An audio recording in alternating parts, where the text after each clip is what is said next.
Dios mandó al hermano Rafael para que nos hablara en esta mañana. Así que, hermano Rafael, sea muy bienvenido a la iglesia Ubute 6. Amén.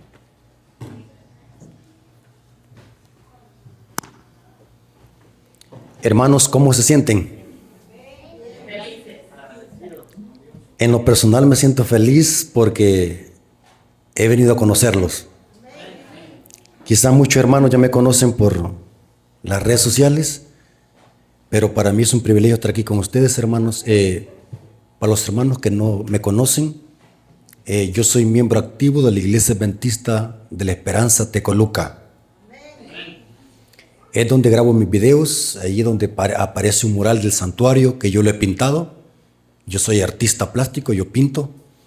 Así que me siento feliz porque mi ministerio, Apología Adventista, es un ministerio de apoyo a la Iglesia Adventista. Apoyamos a la Iglesia Adventista en todo lo que podemos. Así que, hermanos, los que ya me conocen saben de que me gusta estudiar la Biblia a profundidad. En esta ocasión vamos a comer alimento sólido. No vamos a ingerir leche, vamos a comer sólido. ¿Cuántos tienen su dentadura buena? Porque vamos a comer sólido. Así que antes de iniciar, vamos a invocar la presencia de nuestro Dios. Vengamos de rodilla.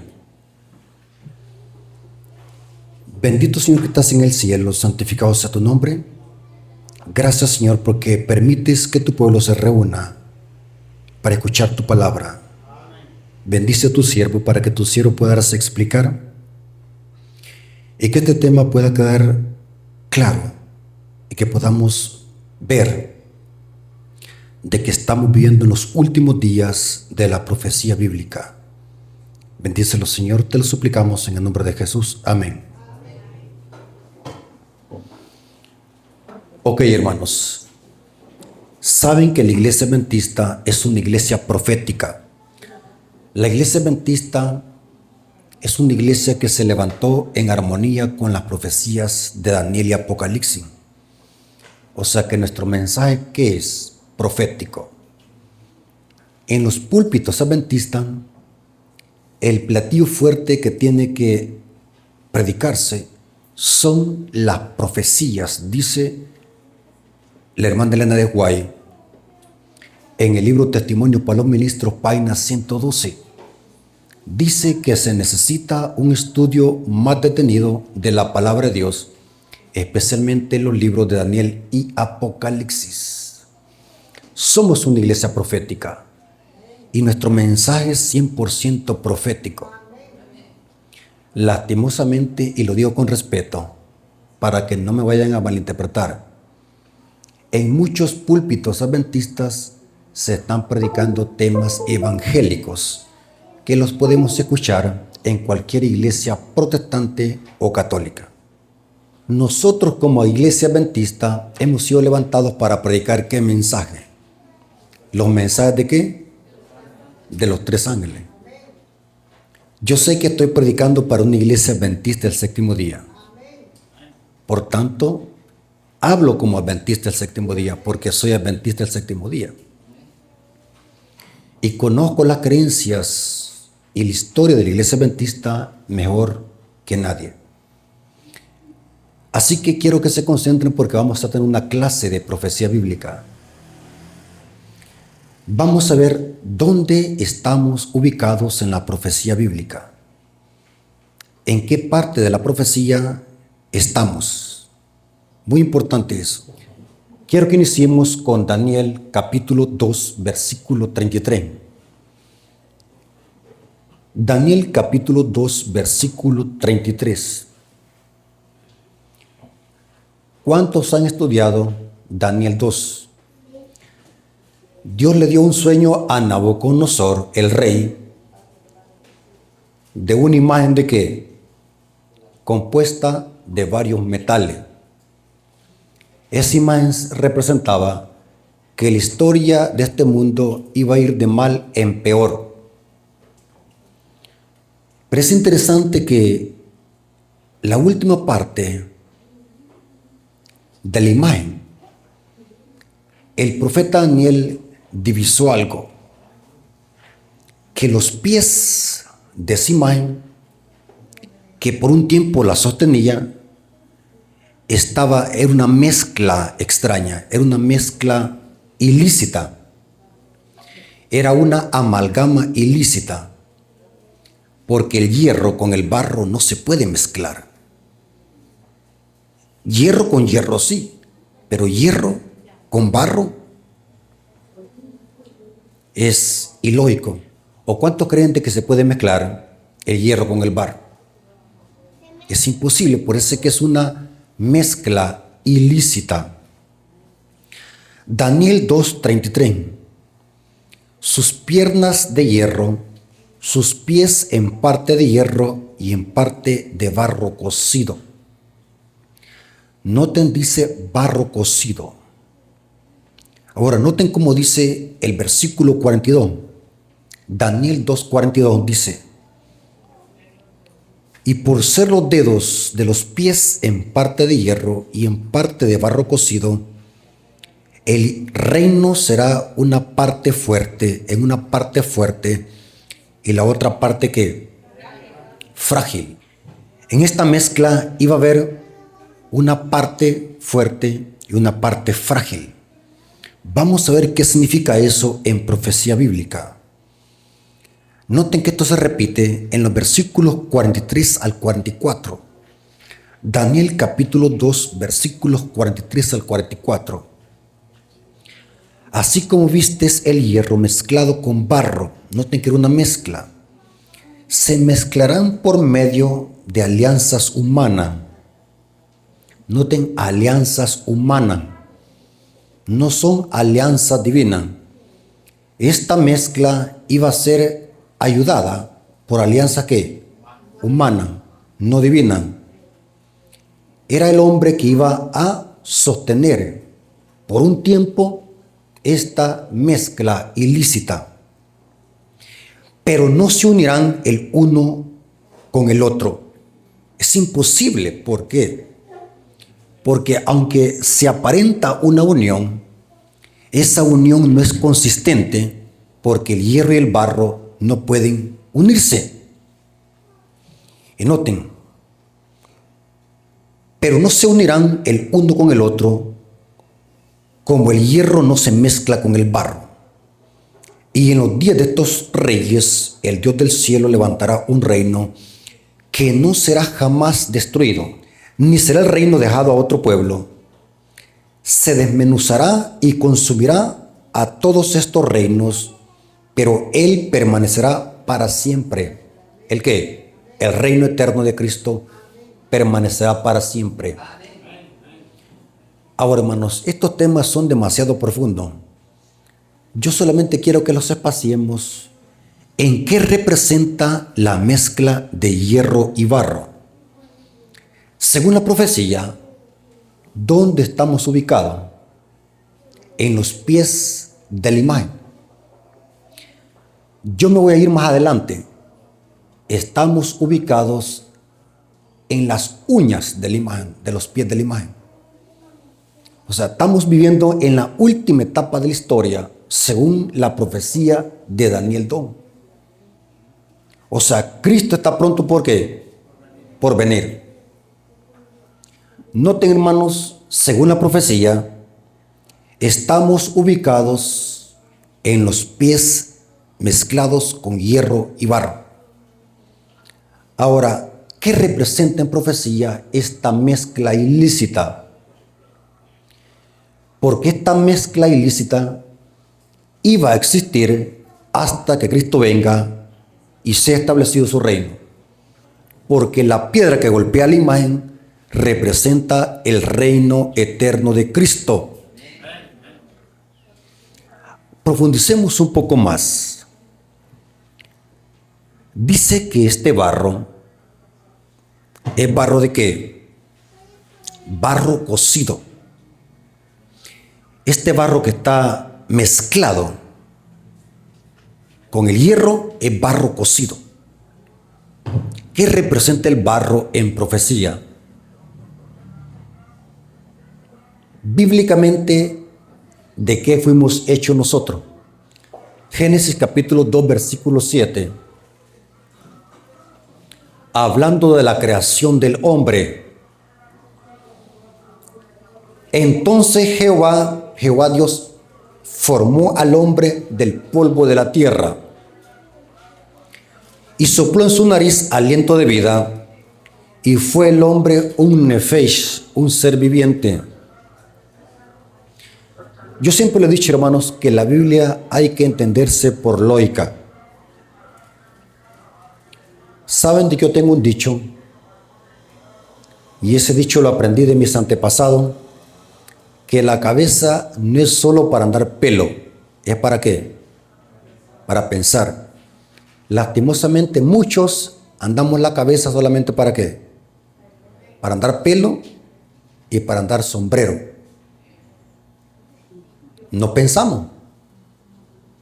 Pregunto, ¿los hijos de Dios tienen que pensar? Sí, con la mente. Yo les hago una pregunta. ¿Cuántos creen de que se puede formar un muñeco de polvo? Usted agarra polvo de ese que está en el verano, del desierto del Sahara, agarre polvo y forme un muñeco, ¿se va a poder hacer? Entonces la Biblia se contradice. Porque Dios dice, formó al hombre del polvo de la tierra. ¿Se contradice la Biblia? No. Esto tiene su explicación. Tuvo que haber sido ¿qué? Polvo mojado. ¿Se acuerdan un acontecimiento de que Cristo Jesús sanó a un ciego? ¿Y cómo lo sanó? Dice que escupió en el suelo e hizo ¿qué? Lodo. O sea, lo que pasó acá en Génesis 2:7 es que ese polvo era ¿qué? Polvo mojado, que sería ¿qué? Barro o lodo. ¿Cómo se comprueba eso? Otras referencias bíblicas presentan de que nosotros somos hechos de barro. Somos como una vasija en las manos ¿de qué? Del alfarero. ¿Cuántos conocen este lugar que hacen muñecos? El muñeco que hacen, cuando viene la Navidad, hacen un montón de muñecos. Y lo vasco. ¿Han ido ustedes alguna vez o han visto cómo se hacen los muñecos? Los cántaros de barro. Las vasijas es barro, es lodo. Noten cómo dice Isaías 64:8. Isaías 64:8.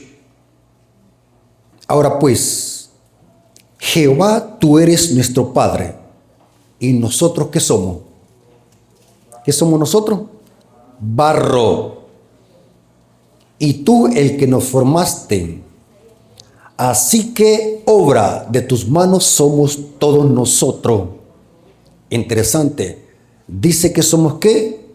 Barro. O sea que Dios formó al hombre de barro. Era polvo ¿qué? Mojado. Barro. Ahora la pregunta es, ¿quién es el cuerpo de Cristo hablando simbólicamente? ¿Quién es el cuerpo de Cristo? Hablando espiritualmente, ¿quién es la cabeza de la iglesia? Cristo. ¿Y su cuerpo? La iglesia. En la familia, ¿quién es la cabeza? En la familia, el hombre. ¿Y la mujer qué? Su cuerpo. Esto no es machismo ni feminismo, se llama orden de Dios. El hombre es la cabeza y la mujer es el cuerpo.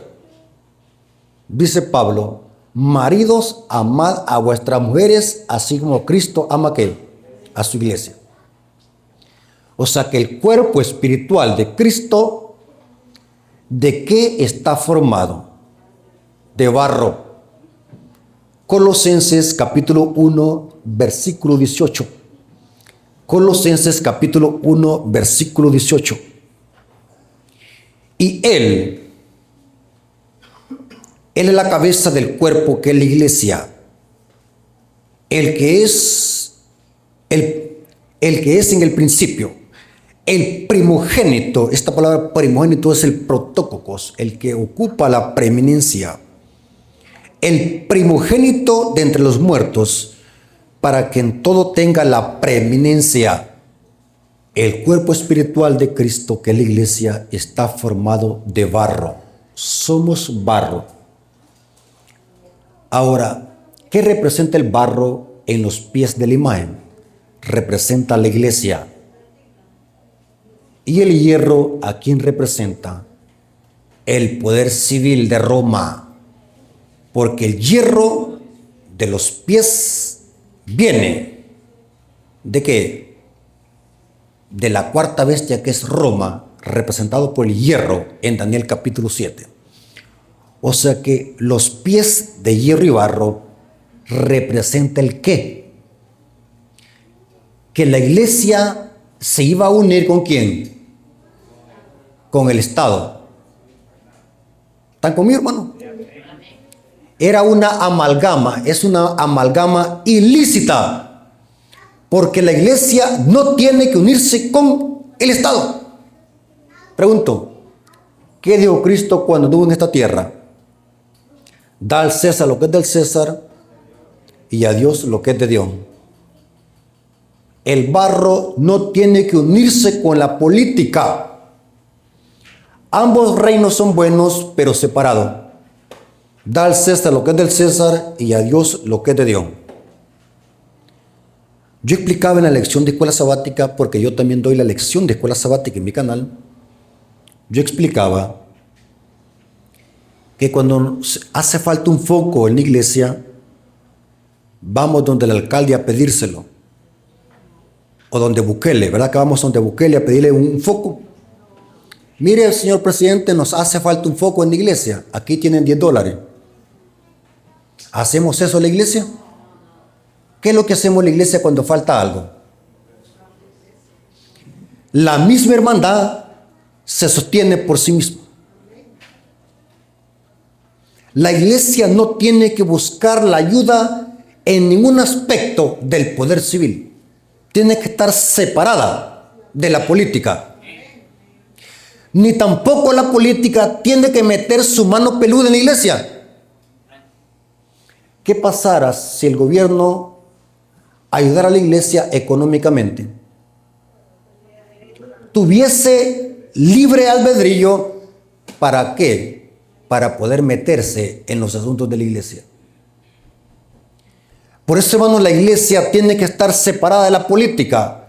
Ambos reinos son buenos, pero separados.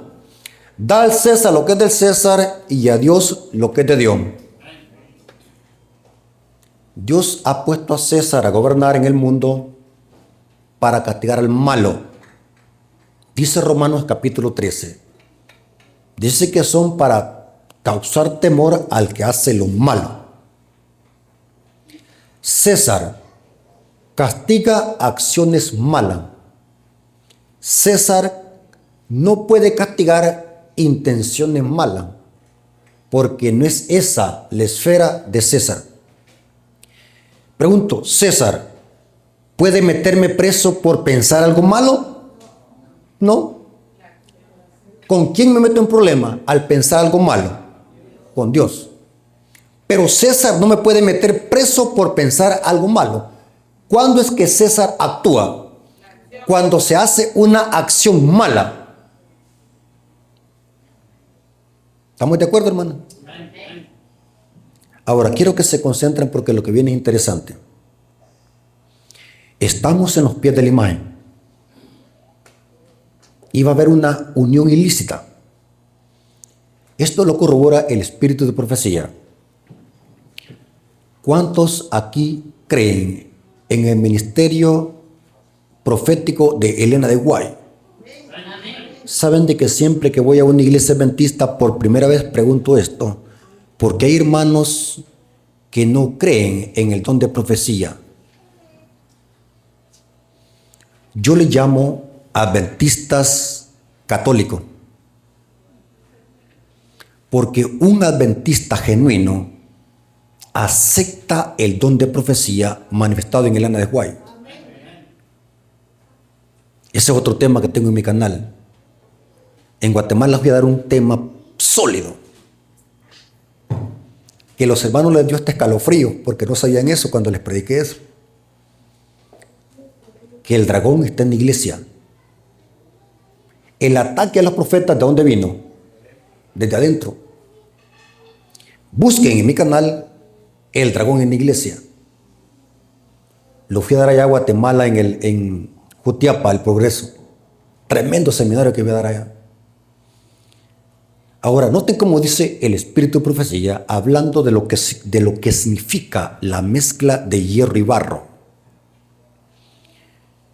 Manuscritos Liberados, página 63 del año de 1899. Tomado del Comentario Adventista, tomo 4, página 1990 o 1190. Noten cómo Elena de White explica qué es o qué representa la mezcla de hierro y barro. Hemos llegado a un tiempo cuando la sagrada obra de Dios está representada por los pies de la imagen. Noten al tiempo que hemos llegado. Hemos llegado a un tiempo cuando la sagrada obra de Dios está representada por los pies de la imagen, en los cuales el hierro estaba mezclado con el barro cenagoso. Ahora explica. La mezcla de los asuntos de la iglesia y de la administración política está representado con el hierro y barro. Esta unión está debilitando todo el poder de las iglesias. Esta aceptación en la iglesia y el poder del Estado traerán malos resultados. Noten que la iglesia se una con el Estado, esto atrae malos resultados. Los hombres casi han traspasado el límite de la tolerancia de Dios. Han utilizado su fuerza política y se han unido con el papado. Pero llegará el tiempo cuando Dios castigará a los que han invalidado la ley. Interesante, hermano, muy interesante. O sea que esta unión ilícita de iglesia y Estado, ¿para qué es? ¿Para invalidar qué? La ley de Dios. Miren qué lindo. Trump quiere meter la Biblia en las escuelas. Mire qué bonito. Amén. Ignorante. ¿Qué tiene que ver que un presidente se meta en asuntos religiosos? ¿Qué tiene que ver que un gobierno político quiera meterse en la administración de las iglesias evangélicas? Eso traerá malos resultados. Y lo que busca el diablo es invalidar la ley de Dios. Y sus malas obras recaerán sobre ellos mismos. Porque es una mezcla ilícita. Es una unión para invalidar la ley de Dios. ¿Sabe, hermano, que el diablo también une a su gente? La gente dice, unámonos. Discúlpenme, tenga cuidado. ¿Unirse en qué? Dijo Martín Lutero, hoy es el mes de la Reforma Protestante. ¿Cuántos saben de que hoy es el mes de la Reforma Protestante? Vamos a estar predicando mucho en nuestro canal acerca de la Reforma Protestante y acerca del movimiento milerita. ¿Saben algo, hermano? Martín Lutero dijo, es mejor estar dividido por la verdad que unidos por el error. O sea que, ¿cuál es la unidad que Dios aprueba? La unidad que está basada ¿qué? En la verdad. ¿Y qué es la verdad? La palabra de Dios. Los políticos van a buscar una unión ilícita para invalidar la ley de Dios.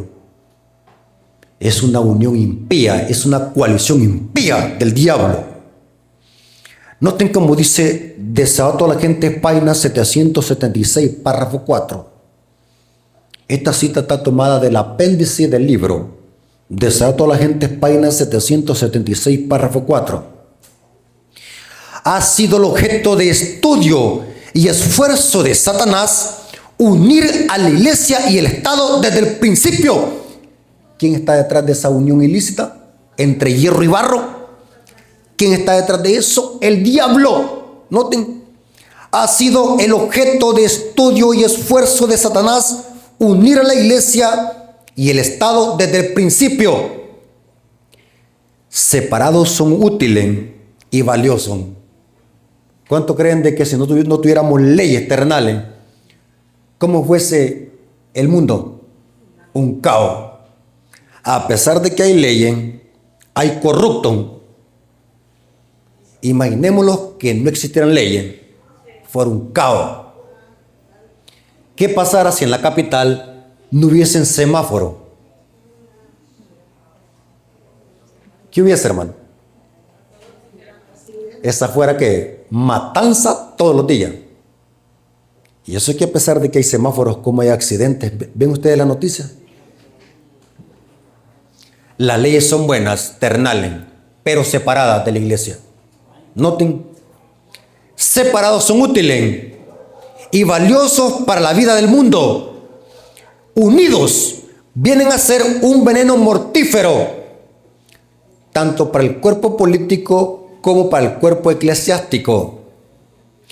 De una unión tal brotan las grandes bestias apocalípticas que desgarran cruelmente y aplastan despiadadamente la vida de todos los que se oponen.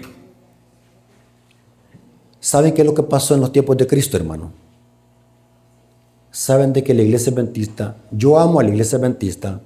¿Saben por qué me enamoré de la iglesia adventista? Yo tengo muchos testimonios en mi canal. ¿Saben de que mi familia es toda católica? Solamente yo soy adventista. Increíble, pero sí. Desde el tiempo que tengo en la iglesia adventista, mi mamá ha ido solamente 2 veces a la iglesia adventista porque otros hermanos han venido a invitarla para que me vaya a ver a mí. 2 veces. Gran católica. Pero es interesante, hermano. Me enamoré de la iglesia adventista por el método que tiene de interpretar la Biblia. Profundo. Por eso es que, mire, esas explicaciones que dan los protestantes para atacar a la iglesia adventista, cuando viene un adventista y se los explica, esos textos que tuercen, se quedan con la boca abierta. Porque la iglesia adventista tiene un conocimiento más profundo de la Biblia. Una vez pasando ahí en el mercado, estaba un pastor evangélico con otro hablando, con otro hermano, y le dice: ¿sabes cuál iglesia me gusta más de todas? La iglesia adventista, porque ahí se estudia la Biblia. Un pastor evangélico hablando bien de la iglesia adventista. Saben que tenemos la verdad. Yo siempre he dicho, el mensaje de la iglesia adventista es precioso. ¿Quiénes son los flojos? Nosotros. Tenemos un precioso mensaje de adorno, pero no lo vivimos. Pero las iglesias evangélicas saben de que tenemos la verdad.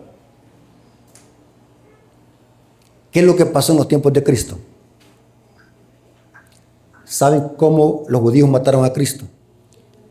¿Cuántos han ido el método que usó el diablo para matar a Cristo? ¿Por qué fue el pleito de los fariseos contra Cristo? ¿Por qué era la discusión? Noten que Cristo nunca fue acusado por los fariseos. Este es un ladrón. Este es un adúltero. Nunca dijeron eso. ¿Por qué lo acusaban?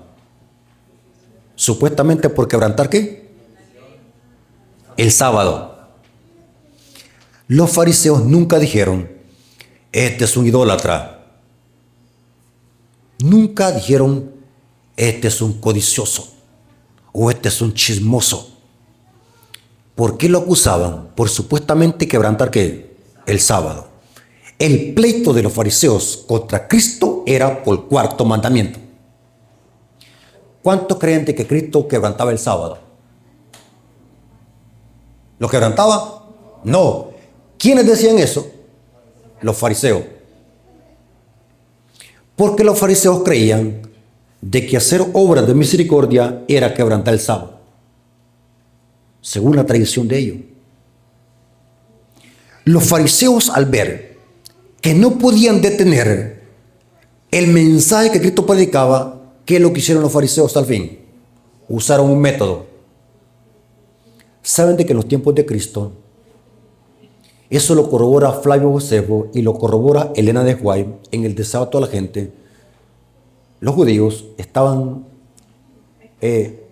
cautivos, o sea, los dominaba el imperio romano en los tiempos de los apóstoles. Roma dominaba a los judíos. Por eso es que los judíos querían emanciparse, querían libertarse y esperaban a un Mesías político para ser libertados de la esclavitud romana. Llegaron a comprender erróneamente las profecías de un Mesías. Esperaban un Mesías político porque estaban ya con el agua al cuello, ya no soportaban la esclavitud de Roma, querían ser emancipados. Así que los judíos no podían hacer nada por sí mismos. ¿Saben qué es lo que hicieron los judíos? Buscar la ayuda del poder civil de Roma para que Roma diera un decreto para matar a Cristo. O sea que en los tiempos de Cristo hubo ¿qué? Una unión ilícita entre iglesia y Estado. Los judíos buscaron a Roma para matar a Cristo. ¿Saben de que Pilato les dijo a los judíos casi más de 2 veces? Porque Pilato sabía que Cristo era inocente y les dijo, ¿a quién quieren que suelte? Y los judíos dijeron a una voz, a Barrabás. Interesante. Y volvió a repetir Pilato, ¿a quién quieren que suelte? Y los judíos dijeron, deja ir a Barrabás, porque no tenemos otro rey, sino que a César. O sea que los judíos a una voz están diciendo, nuestro rey no es Cristo, sino que es César, el poder civil de Roma. Dice el Espíritu de Profecía que en ese momento estaban negando la teocracia. Y Pilato sabía de que Jesús era inocente. ¿Saben que a Pilato se le predicó el Evangelio? Pilato conoció el Evangelio, pero decidió que rechazarlo y se lavó las manos. Hipócrita. Políticos corruptos que saben de que estas leyes son tiranas y las practican.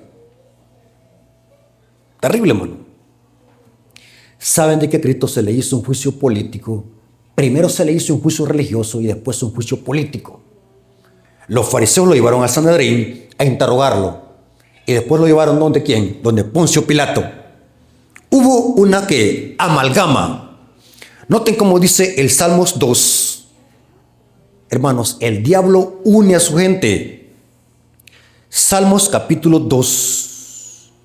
Versículo 1 en adelante. Dice así. Salmos capítulo 2, versículo 1 en adelante.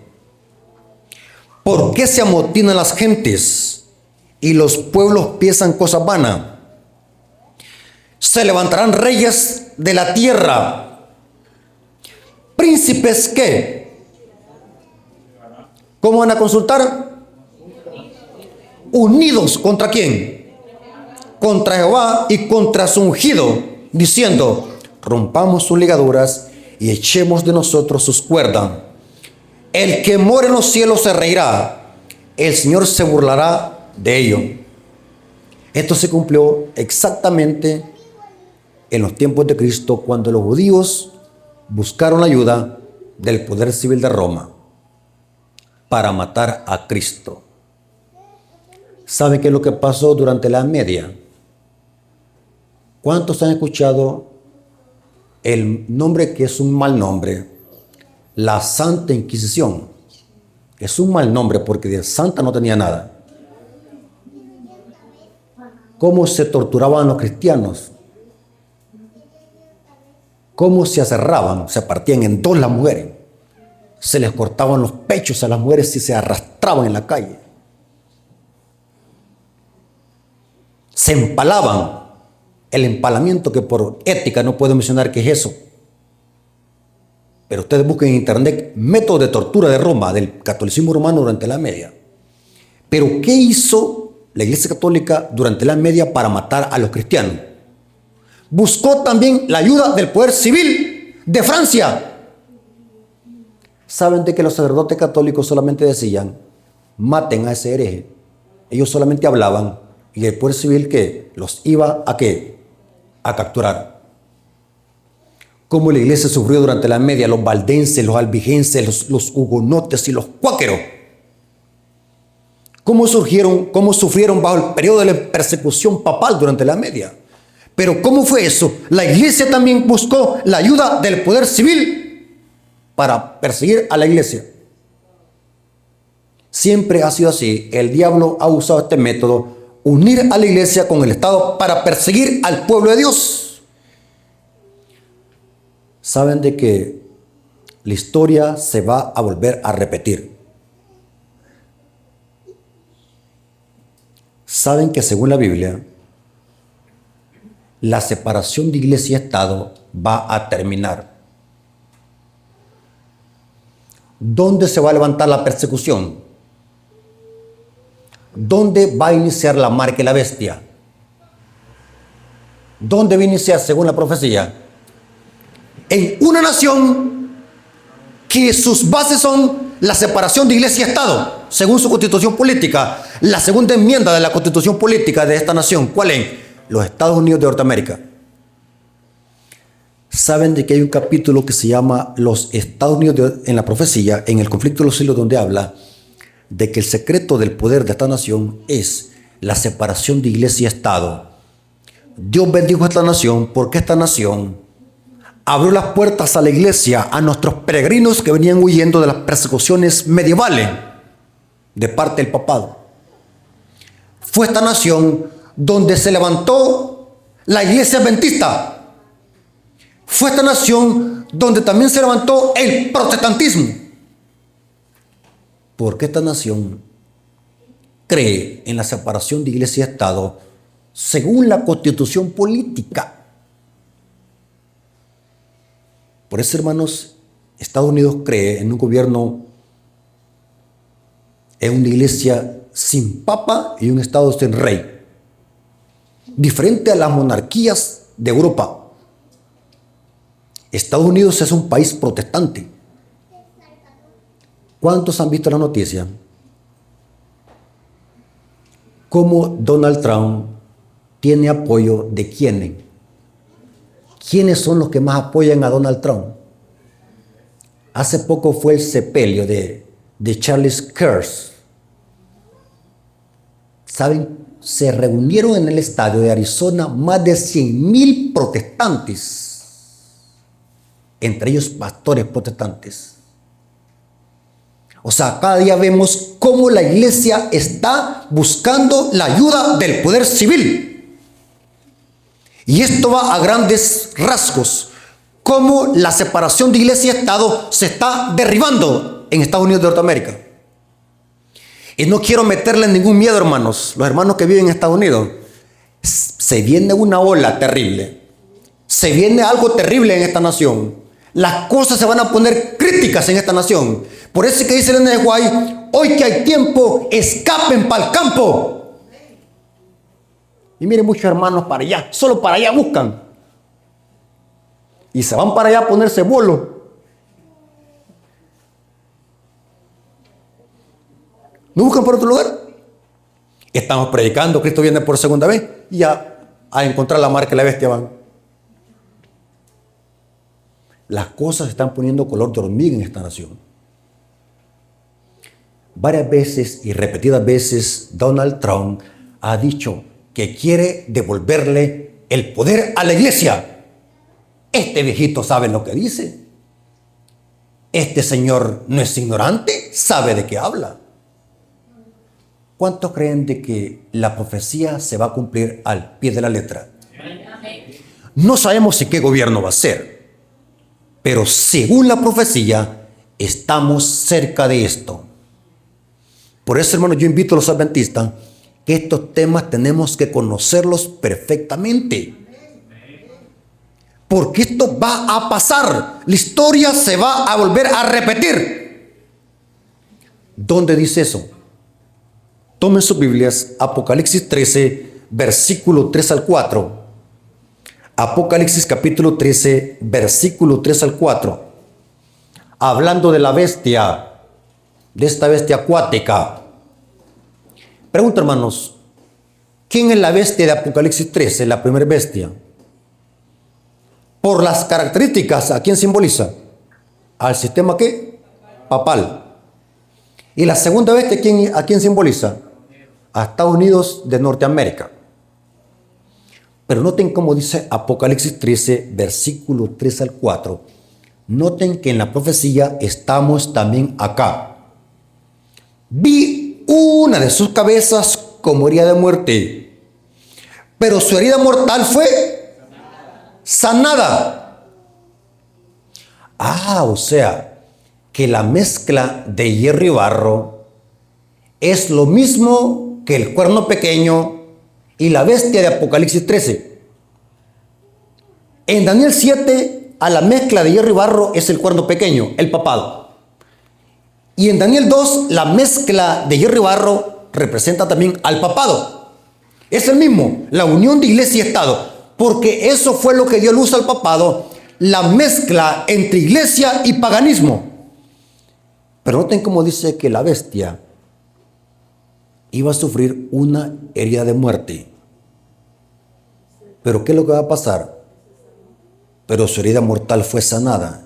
Y cuando se sane, ¿qué va a pasar? Y se maravilló toda la tierra en pos de la bestia. Y adoraron al dragón que había dado autoridad a la bestia. Y adoraron a la bestia diciendo, ¿quién como la bestia y quién podrá luchar contra ella?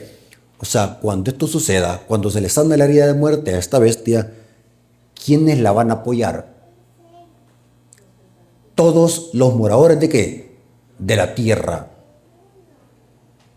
O sea, el engaño va a ser ¿qué? Global. Pregunto, cuando esto suceda, ¿los gobiernos políticos se van a unir con la religión? Sí. ¿Para qué? ¿Verdad que para exaltar los mandamientos de Dios? Qué lindo, ¿va? Van a exaltar los mandamientos de Dios los políticos del mundo, ¿va? Se van a unir con la iglesia para dar gloria a Dios. Se va a cumplir otra vez la historia de Babel. ¿Qué es lo que hicieron los constructores de Babel? ¿Para qué se unificaron? Para levantarse en rebelión ¿contra quién? Contra Dios. En Apocalipsis 13 vemos otro levantamiento de la torre de Babel. ¿Pero qué es esta herida de muerte? Dice que la bestia tuvo una herida de muerte en una de sus cabezas. ¿Qué significa herida de muerte? Esto se repite en Apocalipsis 13, versículo 5. Noten que la herida de muerte fue suministrada después de la hegemonía de esta bestia que duró 42 meses. Apocalipsis 13, versículo 5. También se le dio boca que hablaba grandes cosas y blasfemia, y se le dio autoridad para actuar 42 meses. ¿Qué es 42 meses? Es lo mismo que 1260 días o tiempo, sin mitad de un tiempo. Es el periodo de hegemonía del papado durante la Edad Media, cuando persiguió a la iglesia. O sea que la herida de muerte sí va a suministrar a esta bestia después de esta hegemonía. Noten cómo dice Apocalipsis 13, versículos 9 al 10. Apocalipsis 13, versículos 9 al 10. Si alguno tiene oído, oiga. Si alguno lleva en cautividad, va en cautividad. Si alguno mata a espada debe ser muerto. Aquí está el Jupoponec, o el aguante o la resistencia de los santos. ¿Dónde encontramos este versículo también? Donde se habla del Jupoponec, la paciencia y perseverancia de los santos. Apocalipsis 14, 12. Yo les hago una pregunta, hermanos. ¿Cómo es que los cristianos durante la Edad Media no se retractaron? Imagínense hoy cómo estamos de debilucho. Cae una lluvia y decimos, hermano, no voy a poder ir porque me va a dar gripe. Pero cuando va al trabajo, ahí va detrás, debajo del chaparrón. Mire cómo somos de canalla. A la maquila vamos solamente porque el patrón nos aumentó $3. Por $3 vendemos la primogenitura. Yo conocí una hermana que todos los sábados le daba calentura. Hermana, ¿y por qué no fue a la iglesia? Fíjese que amanecí con calentura. Y el domingo en la mañana la miraba en el mercado. Mire qué ligero se le pasó. Y siempre le pasaba eso. Le daba calentura solo los sábados. ¿Por qué la iglesia durante la media no se retractó? Porque tenían que la paciencia de los santos, el aguante, la resistencia de los santos. ¿Usted cree, hermano, que, miren, me da una gran decepción que hasta ganas de llorar me da? Que muchos hermanos andan Biblias todas rotas y lodosan. No se dan cuenta que por esa Biblia muchos derramaron sangre para que hoy tengamos esa Biblia en la mano. Durante la Edad Media, tener una Biblia era digno de que lo decapitaran. Saben que la historia dice que los valdenses y los albigenses se iban a meter a las cuevas para estudiar la Biblia. En el Piamonte, en esas montañas del Piamonte, provincias que estaban alrededor de Francia, afuera de Francia, porque era prohibido tener una Biblia. Y dice la historia que cuando iban al mercado se transportaban papelitos con versículos bíblicos porque era prohibido. Los dos testigos profetizaron vestidos de silicio. Hermanos, la iglesia durante la media soportó la persecución porque tenía que, el hupoponek en griego, esa palabra paciencia es hupoponek, que significa la resistencia, el aguante de los santos. Y hoy con una media cosa retrocedemos. Nadie nos está amenazando ni persiguiendo y así no venimos a la iglesia a congregarnos. Y cuando venga esta crisis, esto no es broma, hermanos, reaccionemos y pensemos que esto se va a llevar a cabo. Esto se va a cumplir. Y esto no es ningún tema de alarmismo. Un hermano me decía, hermano, no predique así tan fuerte porque me da miedo. ¿Les da miedo a ustedes esto? A mí no me da miedo. Esto me da esperanza. ¿Por qué? Porque Cristo está ¿qué? Por venir a las puertas. Aquí dice que esta bestia, ¿con qué se le suministró esa herida? ¿Con qué? Si alguno tiene oído, oiga. Y si alguno lleva en cautividad, va a cautividad. Si alguno mata a espada debe ser muerto. O sea que esta bestia se le suministró esa herida, ¿con qué instrumento? No fue con una pistola, ni con una honda. ¿Fue con qué? Espada. ¿Qué simboliza en la Biblia la espada? O sea que fue con un bibliazo que se le dio la herida de muerte a la bestia. Así se agarró la Biblia y se le pegó en la cabeza. Como matar a un chorchíngalo. ¿Ah? ¿Qué simboliza la espada de la Biblia? Sí, simboliza la palabra, pero hay más. Porque esta bestia se le suministró una herida con espada. No creo que haya sido un bibliazo que se le pegó. Fue una espada. ¿Qué simboliza la espada en la Biblia? ¿Quién lleva la espada para castigar, según Pablo, Romanos 13?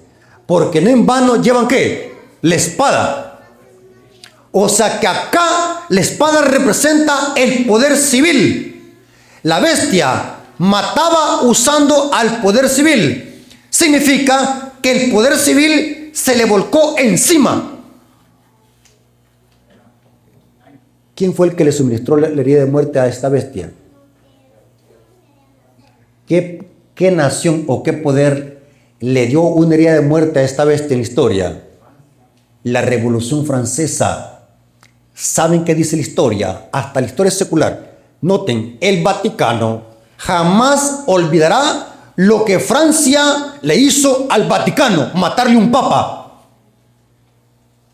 Busquen en historia secular quién fue el papa que mató la Revolución Francesa. Pío VI. ¿Saben qué dice la historia secular? Que la hija predilecta del papado, así se le conocía, la hija preferida del papado era Francia. Se llevaban tan íntimamente con Francia, el Vaticano, que Francia hacía los mandados del Vaticano. Saben, hermanos, busquen allí en internet, usen el celular para algo bueno, dejen de andar viendo tanto TikTok. Busquen en el celular, saben qué es lo que hizo la Revolución Francesa en la gran masacre de San Bartolomé. Eso está en el libro Conflicto de los Siglos. En una sola madrugada, Francia mató 50,000 hugonotes. Busquen la masacre de San Bartolomé, anoten. Eso lo dice el Conflicto de los Siglos también. Pero es interesante, hermanos, que según la profecía, la hija predilecta del papado se le iba a volcar encima y ahora esta hija le suministra una herida de muerte. ¿A quién? A su misma mamá. Ahora la pregunta es ¿por qué? ¿Por qué si la mamá se llevaba tan bien con la hija, ahora son enemigas? ¿Qué es lo que causó esa división? Me puse a investigar, hermanos, esta información vale oro. Saben, hermanos, que ustedes son privilegiados por estar recibiendo esta información acá. No sé en cualquier parte que la va a leer, que la va a escuchar. Por eso es que esto vale oro y vale más oro que el que tiene el Vaticano. Esto vale oro. Por eso es que yo me deprimo, me decepciono cuando veo hermanos que cuando estoy predicando estos temas buenos de profecía se ponen a dormir. Me deprimo. Hay hermanos que solamente les hace falta traer la hamaca. Es una gran verdad, hermano.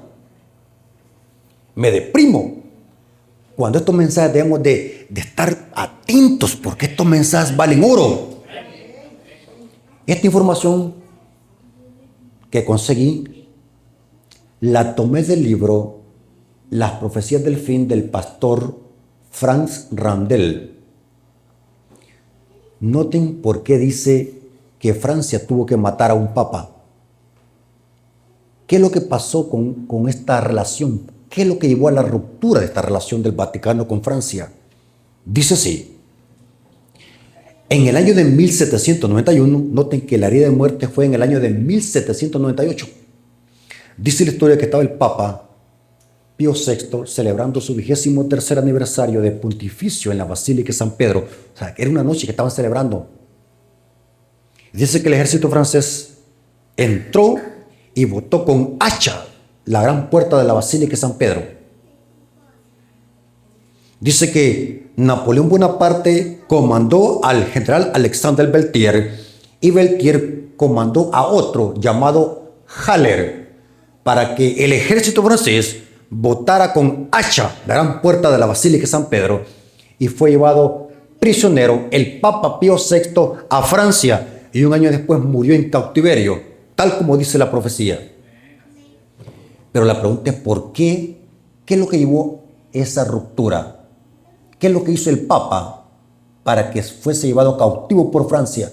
Dice acá, en el año de 1791, el Papa Pío había denunciado a la Revolución Francesa y su constitución civil y clerical. O sea que, ¿qué es lo que hizo el Papa VI?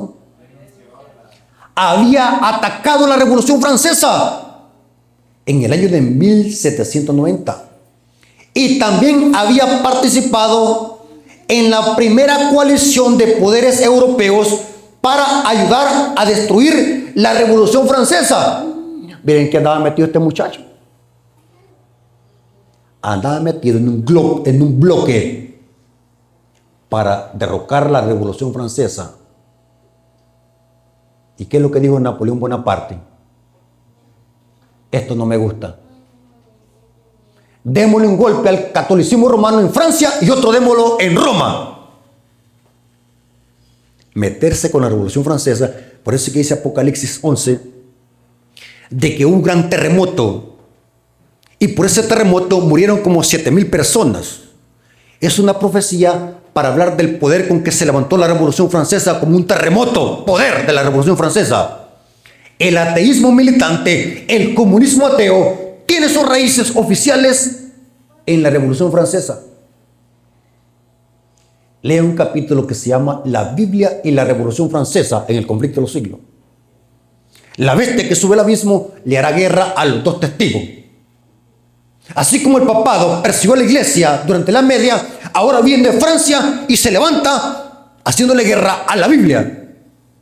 Dice la historia que se quemaron miles de Biblias en las calles y se negó públicamente la existencia de Dios y coronaron a una mujer llamada la diosa de la razón, desnuda en la calle. Se levantó como un terremoto. Fue Francia que mató al Papa Pío VI, porque el Papa Pío VI andaba metido en un bloque para derrocar la Revolución Francesa. Fue en el año de 1798 de que la Revolución Francesa llevó cautivo al Papa Pío VI y quedó cumplida la profecía. La bestia tuvo una herida de muerte, pero dice la profecía, esta herida será ¿qué? Sanada. ¿Qué significa va a ser sanada? ¿Cómo se va a sanar?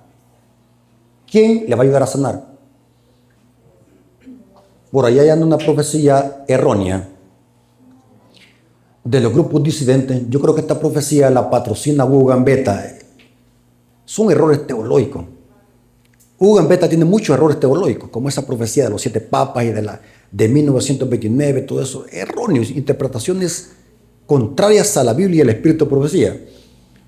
Hay una profecía errónea que andan compartiendo los grupos disidentes que dicen de que la herida de muerte fue sanada por Benito Mussolini en el año de 1929. Cuando Benito Mussolini y el cardenal Gasparín firmaron un acta para devolverle el poder a el Vaticano, para devolverle otra vez el poder de ser un Estado al Vaticano. Pero sabe, hermano, que los adventistas que conocemos profecías sabemos perfectamente bien, no va a ser Benito Mussolini. ¿Quién era Benito Mussolini? Era un italiano. No va a ser Benito Mussolini que le va a sanar la herida de muerte a la bestia. Según la profecía de Apocalipsis 13, ¿qué nación va a ser la que le va a ayudar a sanar la herida de muerte a la bestia, al papado? Estados Unidos. ¿Cuándo? ¿Cuándo? ¿Qué significa sanársele la herida? Que la iglesia se va a volver ¿qué? A unir con el Estado. O sea, el papado va a volver a perseguir como lo hizo durante la Edad Media. Para terminar, a grandes rasgos, Apocalipsis 13, versículo 14 al 15. Quien le va a sanar la herida de muerte por completo al papado será Estados Unidos. Cuando se levante la imagen de la bestia, la imagen de la bestia representa la unión otra vez de iglesia y Estado. Apocalipsis 13, versículo 14 al 15. Y engaña a los moradores de la tierra con las señales que se le permitió hacer en presencia de la bestia, mandando, noten que se van a dar decreto por la fuerza, mandando a los moradores de la tierra que hagan imagen a la bestia que tiene la herida de espada y vivió. Y se le permitió infundir aliento a la imagen de la bestia. ¿Quién es la que va a matar? Para que la imagen de la bestia hablase y hiciese matar a todo aquel que no la adorase. O sea, quien va a ayudar a que se le sane por completo la herida de muerte a la bestia va a ser cuando se levante ¿qué? La imagen de la bestia. ¿Qué es la imagen de la bestia? Es la unión de iglesia y Estado. ¿Cómo lo comprobamos? Saben de que esta profecía viene de otra historia similar, donde encontramos que un rey político mandó a levantar una imagen para que se adorara bajo un decreto de muerte. Un rey político dando un decreto religioso. Pregunto, ¿qué tabla atacó Nabucodonosor? ¿La segunda tabla la leyó la primera? La primera, porque en la primera dice, no te harás ¿qué? Imagen. O sea que en el tiempo del fin, ¿para qué se van a unir los gobiernos con la iglesia? ¿Para atacar cuál tabla? La primera, porque se hace una imagen de la bestia. ¿Están conmigo? O sea, la imagen de la bestia ataca ¿qué? La primera tabla. Y esa tabla tiene que ver con adoración. Según la profecía, estamos cerca de este acontecimiento. Y saben de que los adventistas somos los únicos que predicamos esto. Las otras iglesias evangélicas ven muy bien esto de que la iglesia se una con el Estado. Las iglesias evangélicas ven hasta hermoso que se reúnan políticos con la iglesia para orar. Yo me quedé impactado cuando ganó Donald Trump, como pastores evangélicos llegaron a la Casa Blanca orando por el presidente, orando, pidiendo por el presidente. Y saben que Donald Trump hoy más que nunca tiene el apoyo de todas las iglesias evangélicas en Estados Unidos. Y varias veces ha dicho, quiero devolverle. Yo se me olvidó traer el video, yo quisiera ver, pero en mi canal tengo un video donde hablo de eso. Que cuando fue el funeral de Charles Kirk, volvió a repetir Donald Trump esto. Quiero devolverle el poder a la iglesia. Apocalipsis 13. Voy a leer 3 citas del Espíritu de Profecía para aterrizar. Que esto se va a cumplir, hermanos, aunque usted no lo quiera. Llámele alarmismo o mensajes de terror, no me importa cómo le llame, pero esto se va a cumplir al pie de la letra. No lo digo yo, lo dice la profecía.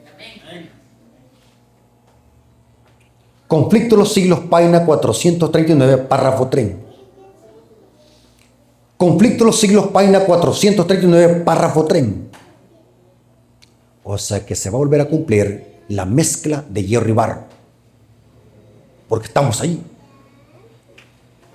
Cuando las iglesias principales de los Estados Unidos, uniéndose en puntos comunes de doctrina, influyen sobre el Estado para que imponga los decretos e instituciones de ella, entonces la América protestante habrá formado una imagen de la bestia. ¿Qué es lo que van a hacer las hijas? Las hijas se van a unir ¿con quién? Con el poder político. ¿Qué es lo que buscan las hijas? Que el poder político dé una ley que honre que a la primera bestia. Agarren esta información, hermanos. ¿Están aquí o ya se fueron? Esto que voy a decir vale oro. ¿Saben de que la historia de Juan el Bautista es una tipología de Apocalipsis 13? Cómo el diablo mató a Juan el Bautista. Juan el Bautista es el segundo Elías. El tercer Elías, yo tengo un tema donde también hablo de los 3 Elías y los 3 enemigos de Elías. ¿Cómo fue la muerte de Juan el Bautista? El rey Herodes hizo una fiesta, bebieron vino. ¿Quién odiaba a Juan el Bautista? Herodías. ¿Por qué odiaba a Juan el Bautista? Porque Juan el Bautista les decía en la cara a cada momento, no te es lícito tener la mujer de ¿qué? De tu prójimo, de tu hermano. Lo odiaban a Juan el Bautista. Herodías lo odiaba. ¿Y qué pasó en una ocasión cuando el rey Herodes hizo una fiesta? Dijo Herodías, hoy es mi turno para deshacerme de este profeta y callarle la boca. Mire cómo el diablo trabaja. Dice que el rey Herodes hizo una fiesta, habían convidados, estaban bebiendo vino. El rey estaba tan borracho que cuando la hija danzó, le dijo, pídeme lo que quieras, yo te lo daré. Si es posible, te daré la mitad de mi reino. ¿Cómo estaba el rey para que dijera este disparate? Borracho. La hija, ¿qué es lo que hizo? ¿Ir donde quién? Donde la madre. ¿Y qué es lo que hizo la madre? Pídele la cabeza de quién? De Juan el Bautista. O sea que en la muerte de Juan Bautista, ¿cuántos enemigos hubieron? El rey político, la madre y la hija se unieron ¿para qué? Para matar al profeta de Dios. ¿Cuántos enemigos tenía el Elías Tisbita? 3. El rey Acab, una prostituta llamada Jezabel y los falsos profetas ¿de qué? De Baal. ¿Saben de qué estos mismos 3 enemigos los encontramos en Apocalipsis 17? Una ramera que fornica ¿con quién? Con los reyes de la tierra, y esta ramera tiene ¿qué? Hija. ¿Se van a unir para qué? Para matar ¿a quién? Al tercer Elías. O sea, va a haber una unión de iglesia y Estado. Las hijas también se van a tornar en perseguidoras. ¿Saben de qué un hermano me dijo? Hermano Rafael Díaz, yo lo siento muy alarmista. Usted me dijo, lo veo muy extremista. ¿Cómo se pone a creer que nosotros los cristianos que adoramos a Dios vamos a ser perseguidores de ustedes? Yo le dije, sí, así dice la profecía. ¿Sabe quiénes son los que van a perseguir a los cristianos? Otros que profesan cristianos. ¿Quieren que se lo demuestre? Juan capítulo 16, versículo 1 al 2. Me gusta cuando me dicen, hermano, deme la cita. ¿Quién persiguió al pueblo de Dios? Otros que profesaban ser pueblo de Dios. ¿Quién mató a Abel? Su hermano. ¿Quién andaba persiguiendo a Jacob? ¿Quién vendió a José?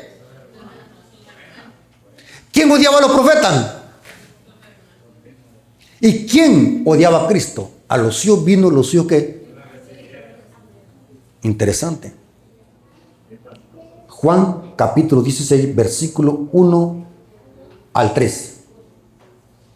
Estas cosas os he hablado para que no tengáis tropiezo. Os expulsarán de la sinagoga. ¿Qué es hoy sinagoga? Templo.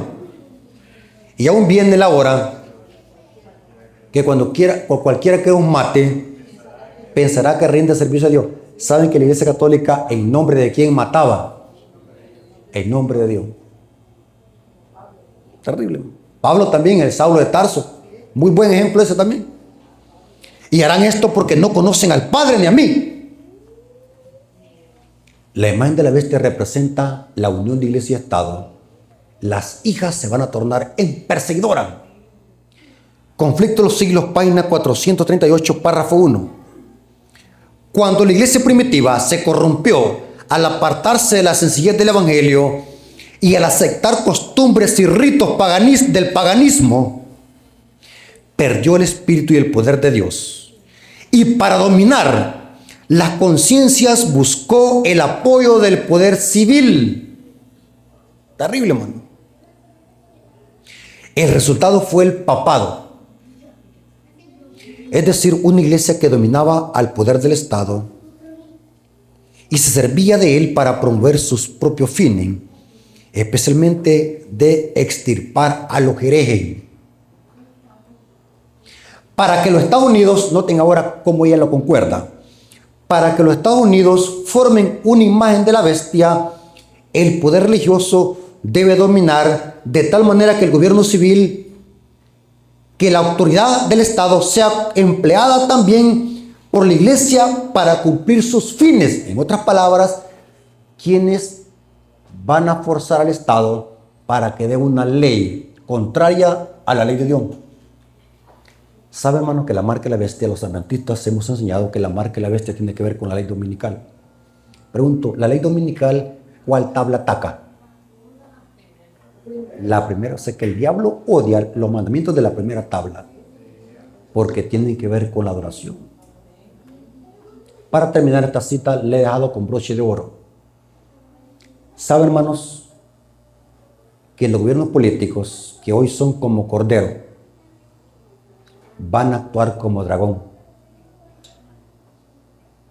Yo me decepciono ver a adventistas defendiendo a políticos ignorantes de profecía bíblica. ¿Debemos de respetar los poderes políticos? Sí, pero no hay que confiar en ellos, porque según la Biblia van a hablar como dragón. Todos estos gobiernos que están haciéndole bien a la población, cero delincuencia, todos tranquilos, todos viviendo en paz. Eso va a preparar los corazones para que el mundo acepte la imagen de la bestia. Los adventistas conocemos esto. Se lo voy a leer donde dice esto. Reunión General del 26 de diciembre de 1899. Se ensalzarán decretos humanos, leyes hechas por agentes satánicos, con el pretexto de hacer el bien y contener el mal, con el pretexto de hacer el bien y contener el mal, pero al mismo tiempo los santos mandamientos de Dios serán despreciados y hollados. O sea, la marca de la bestia y la imagen, ¿cómo vendrá? ¿Con miedo? ¿Azotando a la gente? Vendrá con buenas intenciones, haciéndole bien a la gente. El diablo no es bobo. ¿Qué se saca el diablo? Darle a usted miedo y terror. Sabe que va a salir corriendo para donde Cristo. Así que el diablo dice, voy a usar una táctica. Voy a ganarme la confianza del mundo, haciéndole cosas buenas. Esto va a preparar el camino para una marca de la bestia. ¿Saben que la Biblia eso enseña? Que cuando digan paz y seguridad, ¿cómo está el mundo? Con una falsa paz. Yo no me creo de esos cuentos, todo tranquilo. Esto debe preocuparnos, porque algo se trama en los gobiernos políticos. El diablo no es bobo. Se ensalzarán decretos humanos, leyes hechas por agentes satánicos, con el pretexto de hacer bien y contener el mal, pero noten qué es lo que buscan. Pero al mismo tiempo los santos mandamientos de Dios serán despreciados y hollados. ¿Saben qué es lo que están usando los gobiernos políticos para exaltar el día domingo? ¿El que están usando? El cambio climático. ¿Cómo están preocupados los gobiernos políticos? Porque ya no se soporta la calor, el recalentamiento global. Nuestra casa común, decía el Papa Francisco en sus encíclicas, es importante reposar un día a la semana, el domingo. Noten cómo están usando el cambio climático para meter el día domingo. ¿Qué tiene que ver un día domingo con el cambio climático? ¿Qué tiene que ver la Agenda 2030, la ONU? ¿Saben qué es eso? La ONU, para el 2030 tiene una agenda para echarla a rodar. Porque lo que buscan es privatizar todos los recursos naturales. ¡Leamos! El mundo está por experimentar algo. El diablo quiere preparar el mundo para la marca de la bestia y su imagen. Y termina la cita. Y todos los que demuestren su lealtad obedeciendo la ley de Jehová deben estar preparados y ser arrestados. ¿Quiénes son los que son arrestados? Los delincuentes. Pero al final, ¿qué es lo que va a pasar? La tortilla se va a dar vuelta. ¿Quiénes van a ser tildados como delincuentes? Los que obedecen ¿qué? Los mandamientos de Dios. Se va a cumplir la historia del rey Nabucodonosor. El rey Nabucodonosor da un decreto religioso para el remanente. Hermanos, ¿cuál es nuestro trabajo como iglesia? Después de conocer profecía bíblica, ¿qué es el deber de la iglesia? ¿Qué es lo que tenemos que hacer, hermano? Dos cosas, prepararnos y predicar. ¿Está predicando usted este mensaje, hermano? ¿Está preparándose usted y está preparando a otros para lo que viene? ¿Estamos predicando los mensajes de los tres ángeles? ¿Estamos aprovechando bien el tiempo? ¿O estamos durmiendo como los laodicenses? Es tiempo, hermanos, de despertar. Le hermana Elena de White dice, los movimientos serán rápidos. Cristo está pronto por venir. Así que, hermanos, preparémonos, porque muy pronto veremos a nuestro Rey en toda su hermosura. Dios me los bendiga y que la paz del Señor sea con nosotros. Amén. Hermanos, para mí es un privilegio estar aquí con ustedes. Espero que haya sido de bendición este estudio. Esta es una clase de profecía. Lo que yo doy son clases. Yo no sermoneo, doy clases de profecía. Así que agradezco al hermano y a ustedes porque me invitaron. Saben que a mí me encanta predicar. Ya lo notaron, va, que me gusta predicar. Porque es el don que Dios me ha dado. Y no lo puedo guardar. Porque ¿qué va a pasar si guardo el talento? Cuando Cristo venga, me lo va a quitar y se lo va a dar a otro. Así que hay que poner en práctica y usar los talentos que Dios nos ha dado. Saben, hermanos, que a mí me gusta tanto predicar que donde quiera que me inviten, voy a predicar. No importa si me invitan debajo de un puente a predicar, yo estoy predicando. Porque reconozco por fe y lo he leído, que los resultados los vamos a ver al final. En el cielo van a haber muchas sorpresas. Saben de que en el cielo van a haber muchas sorpresas. Nosotros no podemos medir el alcance que tiene el Evangelio. Mucha gente que vimos de que nos imaginamos que nunca iba a estar allí, la vamos a encontrar allí. Así que, hermanos, vengamos de rodillas para orar.